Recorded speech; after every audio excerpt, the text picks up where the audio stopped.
Cette histoire sordide, à présent, des faits qui se sont déroulés dimanche dernier dans la ville de Reims. Sordide notamment parce qu'elle implique une mère et son fils dans une enquête pour enlèvement et séquestration. La victime, Karim, 16 ans, attiré devant son domicile par une connaissance. Une fois sur place, il est enlevé puis séquestré. Alors les suspects ont été interpellés hier.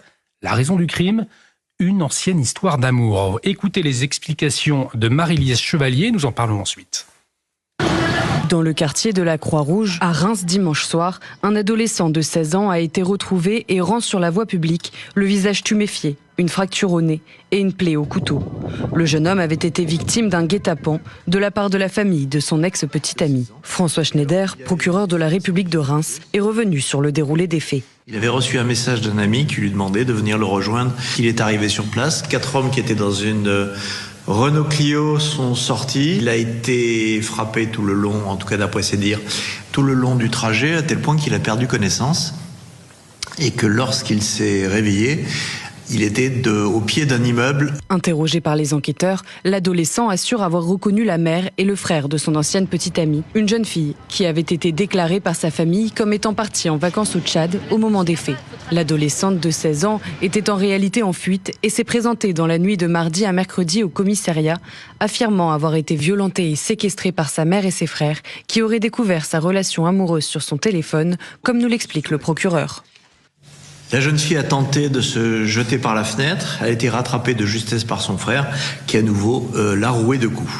La mère et le frère, porteurs d'un bracelet électronique en raison de violences, seront déférés vendredi en vue d'une mise en examen. Tous deux reconnaissent avoir porté des coups contre la jeune fille. Ils sont suspectés d'enlèvement et séquestration sans libération volontaire, ainsi que de violences aggravées. Alors, un crime d'honneur est un crime perpétré en réaction à un comportement perçu comme portant atteinte à l'honneur d'un groupe. Alors, le plus souvent une famille, car enfreignant un code d'honneur supposé. Maître Laure-Alice Bouvier, est-ce que très clairement, nous sommes dans cette affaire, dans ce cas de figure, du crime d'honneur ?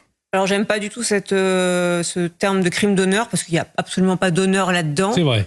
C'est plutôt de la police des mœurs, comme on a pu crime le dit voir. d'honneur. Voilà, dit d'honneur, mais c'est plutôt de la police des mœurs, comme on a pu le voir dans les dernières affaires qu'on a traitées également sur votre plateau.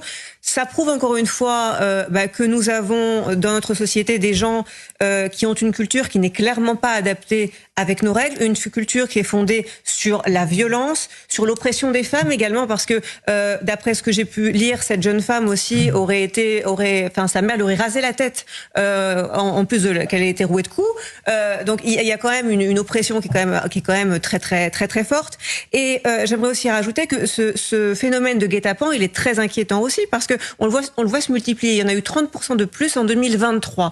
Donc on a ce phénomène de violence qui se banalise et crime d'honneur, c'est leur donner une noblesse qui n'existe pas. Si je disais ça, c'est parce qu'il y a eu également la mort de cet adolescent de 15 ans, souvenons-nous, à Romans-sur-Isère, dans un contexte d'expédition punitive organisée cette fois par un père de famille. Nous nous souvenons aussi de Viry-Châtillon, Chemseddine, passé à tabac, puis mort. L'origine du déchaînement de violence impliquait la sœur, là encore, des deux suspects. Tout cela, Véronique Jacquier, finalement, est assez révélateur. Est-ce que vous parleriez d'une tribalisation de la société, le retour d'une justice parallèle, au fond ? Alors, il n'y a pas de retour d'une justice parallèle, parce que sur le sol de France, il ne me semble pas que ce genre de comportement ait existé dans les siècles passés. Pardonnez-moi. Justement, là, on a affaire à un exemple typique de décivilisation, avec importation d'une police des mœurs qui, culturellement, ne nous ressemble pas, avec importation aussi d'une violence familiale et communautaire, parce que n'oublions pas là le rôle joué par la mère dans cette affaire de Reims, comme le rôle joué par la mère dans la mort du jeune Mathis à Châteauroux. Donc on se rend compte que ce ne sont pas simplement des jeunes, et on emploie à tort ce terme générique. Là encore, qu'est-ce qu'il y a derrière cette appellation de jeunes ? Il y a des parents qui sont impliqués. Les jeunes, pardonnez-moi l'expression, sont des barbares parce que les parents sont eux-mêmes des barbares et veulent imposer leurs propres lois et leurs propres codes. Et on ne prend pas suffisamment en compte cette violence dans ce qu'elle a de culturel pour la combattre. C'est-à-dire qu'on en reste toujours à des faits qui sont génériques. Je ne sais pas, effectivement, Jonathan Sicsou, si les crimes dits d'honneur sont nouveaux. En tout cas, comme le soulignait à l'instant Véronique Jacquier, ce qui interpelle, c'est qu'aujourd'hui, il y a des règlements de compte intergénérationnels, si je puis dire, organisés avec la mère et le fils. Le fils, d'ailleurs, on y reviendra, qui était sous bracelet électronique, ou alors le père et le fils. Et ça, c'est inquiétant. Mais ça prouve l'ancrage de la culture de ces individus, culture qui impose un regard bienveillant sur les violences physiques. Véronique parlait de police des mœurs. En la matière, dans les affaires que vous venez de citer, cette police des mœurs, elle a un nom, ça s'appelle la charia. C'est imposer les mœurs islamiques, faire reposer l'honneur d'un groupe, d'une famille, d'un clan, d'une tribu sur les vertus d'une femme. Ça, c'est totalement exclu de notre civilisation. Ça n'est pas un détail que cette famille soit d'origine tchadienne. Pourquoi ça n'en est pas un? Parce que on constate, on a suffisamment de recul maintenant pour le constater, qu'il y a une immigration subsaharienne qui refuse absolument de se conformer à nos mœurs et à notre usage, à notre culture.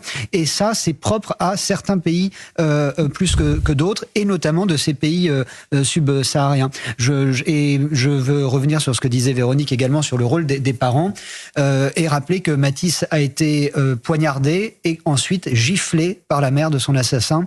Ça s'appelle de la barbarie. Et nous pouvons aussi souligner, je l'évoquais il y a un instant, que le grand frère avait été condamné en 2023 à une peine de prison pour des violences graves et qu'il se trouvait sous bracelet électronique visiblement qui n'a pas été une sanction contraignante. Nous aurons l'occasion d'y revenir.